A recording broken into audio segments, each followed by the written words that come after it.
మహబూబాబాద్ జిల్లా పాలకుర్తి నియోజకవర్గం తొర్రూరు మండలం వెలికిట్ట గ్రామంలోని గడప గడపకు కాంగ్రెస్ పల్లె పల్లెకు జాన్సమ్మ కార్యక్రమం నిర్వహించారు. గ్రామం మహిళలు బతుకమ్మలతోటి బోనాలతోటి ఘన స్వాగతం పలికారు.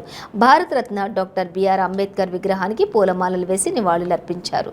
అనంతరం నిర్వహించిన సభలో ఝాన్సీరెడ్డి మాట్లాడుతూ 9 సంవత్సరాల టీఆర్ఎస్ పాలనలోని ఏ ఒక్క నిరుపేద కుటుంబానికి కూడా డబుల్ బెడ్రూమ్ ఇండ్లు 3 ఎకరాల భూమి దక్కలేదని, ఒక్క నిరుద్యోగి కూడా ఉద్యోగం ఇవ్వకుండా మళ్ళీ వచ్చి కల్లబొల్లి మాటలు చెప్పి ఓట్లు దండుకునే కార్యక్రమాలను బీఆర్ఎస్ నాయకులు చేపడుతున్నారని అన్నారు.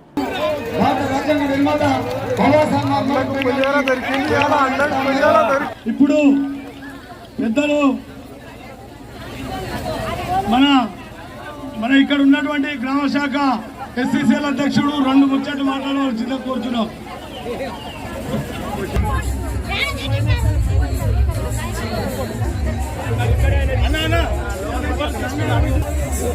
అందుకే మన రైట్ లీడర్ని వెన్నుకుంటే మనకు ఆ డెవలప్మెంట్ అంతా వస్తుంది.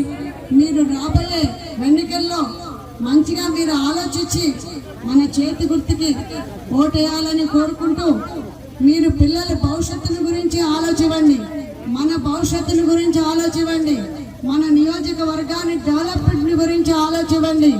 మనము తాకట్టు పెట్టద్దు. ఈ ఎలక్షన్లో మన పిల్లల భవిష్యత్తు తాకట్టు పెట్టకుండా మీరు ఆలోచించి మంచిగా మీరు మంచి నాయకుని ఎన్నుకోండి, నాయకురాళ్ళు కానీ నాయకులు కానీ ఎన్నుకోండి. మన కాంగ్రెస్ గుర్తును కల్పించుకుందాము. మన కాంగ్రెస్ వచ్చినప్పుడు వచ్చినాయి, మనకి మన పిల్లలకి భవిష్యత్తు చాలా బాగుంది, ఉద్యోగాలు వచ్చినాయి. సో ఇదే విధంగా కూడా మనకి కాంగ్రెస్ కనుక కల్పించుకుంటే మనకి మంచి బ్రైట్ ఫ్యూచర్ ఉంది. మనకే కాదు, మన పిల్లలకి, మన నియోజకవర్గానికి.